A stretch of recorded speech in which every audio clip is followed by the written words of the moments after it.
Hello दी, कैसे हो आप? मैं तो बिल्कुल ठीक हूँ। तुम कैसी हो? मैं भी बिल्कुल ठीक हूँ। अरे बहुत दिनों बाद फोन लगाया। अरे मैंने आपको 2-3 बार फ़ोन लगाया पर आपने फ़ोन ही नहीं उठाया। मैंने सोचा पता नहीं क्या बात हो गई। अरे हाँ, बस ऐसे ही बात नहीं कर पाई तुझसे। अरे वो मेरी पंजाब वाली ननद है ना, हम बस उसके यहाँ पर गए हुए थे। एक्चुअली हमें भी अभी पता चला कि उसकी बेटी कुछ महीनों से डिप्रेशन में थी।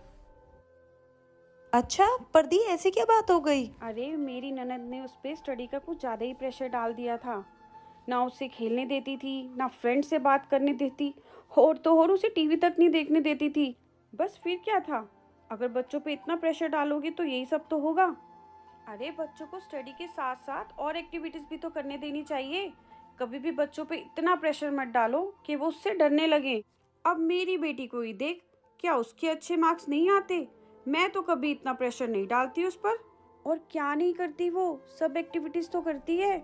हम बच्चों को नहीं समझेंगे तो कौन समझेगा? अरे अगर बच्चों को अपने हिसाब से चलाना है तो कभी कभी हमें भी बच्चों के हिसाब से चलना चाहिए। दी, पर अब कैसी है उनकी बेटी? हाँ अब तो ठीक है वो। इतना सब होने के बाद तो मेरी ननद के समझ में आ ही गया। अरे कई बार हमें भी बच्चों की सुननी चाहिए। अच्छा चल ये सब छोड़, तू बता। मैं भी तो लक्ष्य के साथ कितना गलत कर रही हूँ। अगर उसके साथ भी कुछ हो गया, नहीं नहीं, ऐसा नहीं हो सकता। दी, मैं आपसे बाद में बात करती हूँ। अच्छा चल ठीक है।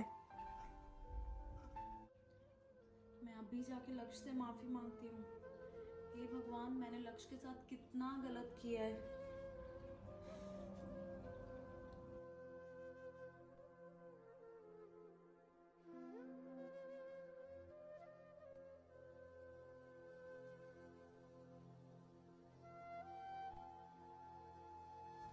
लक्ष्य, जी मम्मा।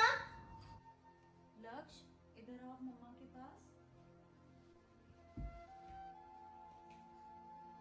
सॉरी मम बेटा, मम्मा आपसे माफ़ी मांग रही है। मम्मा प्लीज आप सॉरी मत बोलो। नहीं बेटा, मुझे सॉरी बोलने दो। मैंने आपको कभी नहीं समझा। मैंने आप पे इतना प्रेशर डाला है स्टडीज़ को लेकर और हमेशा दूसरों से कंपेयर किया। जबकि मुझे पता है बेटा, आपके भी बहुत अच्छे मार्क्स आते हैं। पर मम्मा स्टडीज भी तो जरूरी है ना।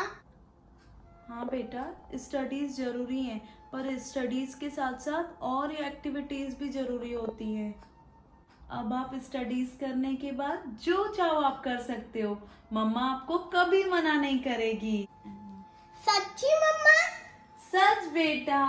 और आज के बाद मम्मा भी आपके साथ प्ले किया करेगी। आई लव यू मम्मा। आई लव यू टू बेटा। I love you so much. ऐसी कई बातें, कई बार बच्चे हमें समझाने की बहुत कोशिश करते हैं जो हम सुनना भी नहीं चाहते हैं। राज दीदी की कई बातों से मैंने अपने दूर जाते हुए बेटे को अपने करीब कर लिया। शुक्र है भगवान, मुझे वक्त रहते सब समझ में आ गया।